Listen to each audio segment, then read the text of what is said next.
भारताच्या आदिवासी समुदायांचं आणि त्यांच्या जंगलांचं हे एक खूप जुनं आणि तितकंच गुंतागुंतीचं नातं आहे.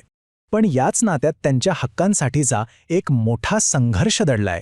चला तर आज आपण नेमका हाच संघर्ष समजून घेऊया. बरं, या संघर्षाचं मूळ कुठे आहे हे समजून घ्यायचं असेल तर आपल्याला इतिहासात थोडं मागे जावं लागेल. म्हणजे बघा, इंग्रज येण्याआधी आदिवासींसाठी जंगल म्हणजे काय होतं? ते त्यांचं घर होतं, त्यांच्या श्रद्धेचा, त्यांच्या ओळखीचा एक अविभाज्य भाग. पण ब्रिटिश आले आणि सगळं चित्रच पालटलं. त्यांच्यासाठी जंगल म्हणजे फक्त आणि फक्त कच्चा माल मिळवण्याचे एक साधन. जिथे आधी सगळ्यांची म्हणजे समाजाची मालकी होती, तिथे आता शिक्का बसला सरकारी संपत्तीचा. आपला पुढचा भाग आहे वसाहतवादी पुनर्लेखन. निसर्गाशी असलेलं नातं नेमकं कसं तोडलं गेलं? ब्रिटिशांच्या डोक्यातना दोन गोष्टी अगदी स्पष्ट होत्या. एक म्हणजे आर्थिक शोषण. म्हणजे काय तर जंगलातून खनिज, धातू, लाकूड जे काही मिळेल ते सगळं ओरबाडून आपल्या कारखान्यांसाठी वापरायचं. आणि दुसरी गोष्ट होती राजकीय वर्चस्व. जे आदिवासी भाग तोपर्यंत स्वतंत्र होते, स्वायत्त होते, त्या सगळ्यांवर आपलं नियंत्रण मिळवायचं. आणि याचा परिणाम काय झाला? तो अगदी सरळ होता.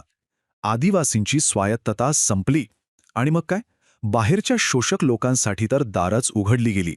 हे जे बाहेरचे लोक आले होते ना, त्यांना आदिवासी दिकू असं म्हणायचे. यात कोण कोण होतं?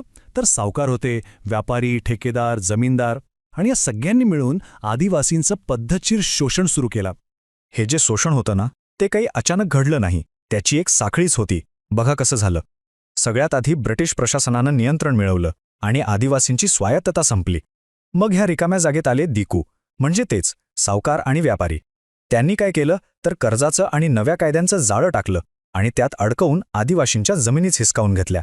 आणि मग शेवटचा टप्पा, ज्या जमिनीचे ते कधी काळी मालक होते, त्याच जमिनीवर ते आता शेतमजूर, खाण कामगार बनले.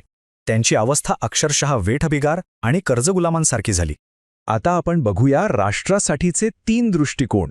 म्हणजे स्वातंत्र्य मिळाल्यानंतर पुढे काय करायचं यावर एक मोठा वादविवाद झाला.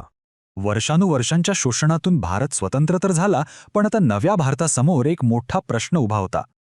आपल्या आदिवासी समुदायांचं भविष्य काय असणार? आणि याच प्रश्नावर 3 प्रमुख विचारप्रवाह समोर आले. पहिले होते जवाहरलाल नेहरू.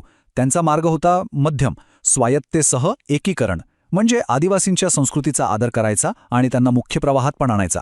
दुसऱ्या बाजूला होते जी.एस. घुरिये. त्यांचं म्हणणं होतं की आदिवासी म्हणजे मागासलेले हिंदू आहेत, त्यामुळे त्यांना सरळ सरळ मुख्य हिंदू समाजात विलीन करून टाकावं. आणि तिसरा विचार होता वेरियर एल्विन यांचा, जो या दोघांपेक्षा खूप वेगळा होता. ते म्हणायचे की आदिवासींचं शोषण थांबवायचं असेल तर त्यांना इतरांपासून वेगळं, संरक्षित ठेवलं पाहिजे. यालाच नॅशनल पार्क किंवा राष्ट्रीय उद्यान दृष्टिकोन असं म्हटलं गेलं. नेहरूंच्या विचारांचं, ज्याला पंचशील धोरण म्हणतात, त्याचं सार या एका वाक्यात सापडतं. ते म्हणाले होते, आदिवासी विकासाचं मोजमाप किती पैसे खर्च झाले यावर करू नका, तर त्यातून आदिवासींचं चारित्र्य किती घडलं यावर करा. खरंच विकासाकडे पाहण्याचा किती वेगळा आणि मानवी दृष्टिकोन होता हा. आता वळूया एका अशा कायद्याकडे जो इतिहासाला न्याय देण्यासाठी बनवला गेला. वन हक्क कायदा 2006. कितीतरी वर्षांनंतर हा जो ऐतिहासिक अन्याय झाला होता तो दुरुस्त करण्यासाठी वन हक्क कायदा किंवा FRA आणण्यात आला. आणि या कायद्याने एक सगळ्यात मोठी गोष्ट केली, ती म्हणजे विचार बदलला. त्यानं स्पष्ट केलं की जंगलात राहणारे लोक अतिक्रमण करणारे म्हणजे एन्क्रोचर्स नाहीयेत, ते तिथले मूळ रहिवासी आहेत आणि त्यांचे तिथे पिढ्यानपिढ्यांपासूनचे कायदेशीर हक्क आहेत. तर मग प्रश्न येतो की हा कायदा नेमके कोणते हक्क देतो? चला बघूया. पहिला आहे मालकी हक्क, म्हणजे जी जमीन एखादी व्यक्ती किंवा अख्खा समुदाय कसत आहे त्यावर त्यांची कायदेशीर मालकी असेल. दुसरा आहे वापर हक्क, म्हणजे जंगलातून मध, बांबू, तेंदूची पानं यांसारखी जी गौण वन उत्पादनं आहेत ती गोळा करण्याचा, वापरण्याचा आणि विकण्याचा हक्क. आणि तिसरा, जो खूप महत्त्वाचा आहे, तो म्हणजे संवर्धन हक्क, म्हणजेच आपल्या जंगलाचं संरक्षण, व्यवस्थापन आणि संवर्धन करण्याचा अधिकार थेट तिथल्या समुदायालाच देणं. आता हे हक्क इतके महत्त्वाचे का आहेत? कारण आदिवासी समुदायांसाठी जंगल म्हणजे फक्त पोट भरण्याचं साधन नाहीये. ते त्यांचं घर आहे, त्यांची ओळख आहे, संस्कृती, धर्म, त्यांची संपूर्ण सामाजिक रचना, सगळं काही जंगलाशी जोडलेलं आहे. एका वाक्यात सांगायचं तर जंगल हेच त्यांचं आयुष्य आहे. पुढचा मुद्दा आहे वचन विरुद्ध वास्तव, म्हणजे जमिनीवरील अंमलबजावणीसाठीचा खरा संघर्ष. ठीक आहे, कायद्यानं तर मोठे हक्क दिले, पण प्रत्यक्षात काय घडलं? तुम्हाला आकडा सांगतो, 2022च्या शेवटपर्यंत या कायद्याखाली जमिनीच्या हक्कांसाठी किती अर्ज आले असतील? तब्बल 43 लाख. विचार करा, केवढा मोठा आकडा आहे हा. पण थांबा, या 43 लाख अर्जांचं पुढे झालं काय? इथेच खरी गोष्ट समोर येते. यापैकी जवळपास निम्मे म्हणजे 50% अर्ज मंजूर झाले, पण जवळपास 39% अर्ज थेट फेटाळून लावले गेले आणि उरलेले 11% तर अजूनही पडून आहेत. म्हणजे विचार करा, जेवढे अर्ज स्वीकारले जवळजवळ तेवढेच नाकारले गेले. धक्कादायक आहे ना? तर मग असं का होतंय? ही अंमलबजावणी का फसतीये? याची काही प्रमुख कारणं आहेत. पहिलं, वन विभागाचे अधिकारीच जंगलावरचा आपला ताबा सोडायला तयार नाहीत. दुसरं, काही जुने कायदे इतके पॉवरफुल आहेत की ते या नव्या कायद्यावर मात करतात. तिसरं कारण आहे मोठमोठ्या कंपन्यांचा दबाव, म्हणजे खाणकाम, लाकूड उद्योग.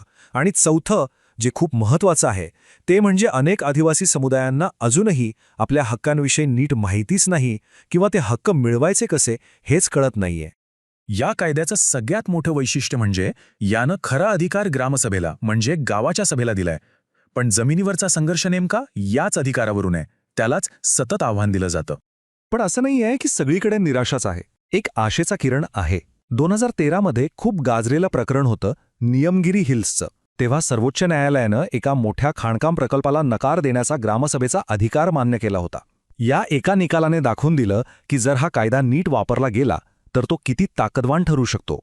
तर मग शेवटी प्रश्न हाच उरतो. वन हक्क कायदा कागदावर तर आहे, मजबूत आहे, पण जमिनीवर प्रत्यक्षात खरी सत्ता कोणाच्या हातात आहे? हा प्रश्न आजही उत्तर